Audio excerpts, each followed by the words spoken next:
सावकारी करणारा भाजप नेता म्हणतो सरकार उलथवण्यासाठीचे ते 600 खोके माझ्याकडेच होते।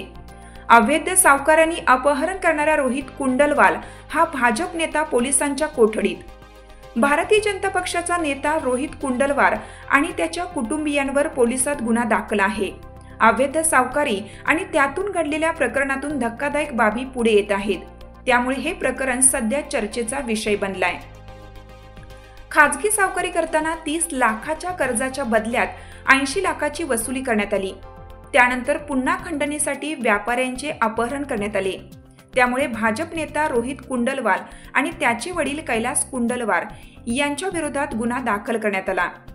भाजप नेता रोहित कुंडलवाल सध्या पोलिसांच्या ताब्यात आहे। या तपासातून अनेक धक्कादायक बाबी पुढे आल्या आहेत। त्यावर विश्वास ठेवावा की नाही अशी शंका पोलिसांना येत आहे। कदाचित तपासाची दिशा बदलण्यासाठी भाजप नेता कुंडलवाल अशी दिशाभूल करीत असावा असे बोलले जाते। माजी मुख्यमंत्री उद्धव ठाकरे यांचे सरकार पाडण्यात आले, त्यासाठी प्रत्येक आमदाराला 50 खोकी देण्यात आल्याचा आरोप झाला होता।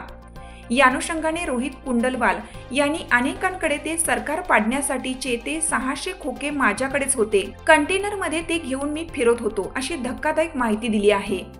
अवैध सावकारी करणाऱ्या कुंडलवालच्या विरोधात सध्या शहराच्या विविध पोलीस ठाण्यांमध्ये गुन्हा दाखल आहे। त्यामुळे गेले 3 आठवडे तो विविध पोलीस ठाण्याच्या कोठडीत आहे। यावेळी झालेल्या तपासात त्याने नागरिकांना दिलेल्या आणि सांगितलेल्या कल्पित कथा उघड होत आहेत। रोहित कुंडलवालसह त्याचे वडील आणि कुटुंबियांच्या विरोधात गुन्हा दाखल आहे। रोहित कुंडलवाल वगळता उर्वरित सर्व फरार आहेत। महिनाभराच्या तपासात त्यांचा शोध लागू शकला नाही, त्यामुळे पोलीस या प्रकरणावर गांभीर्याने लक्ष देत आहे।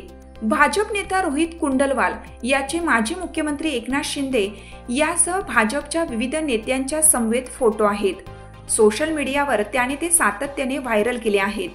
विविध राजकीय पक्षाच्या नेत्यांची आपले संबंध असल्याचा बडेजाव मिरवण्यासाठी त्यानं हे केलं होतं।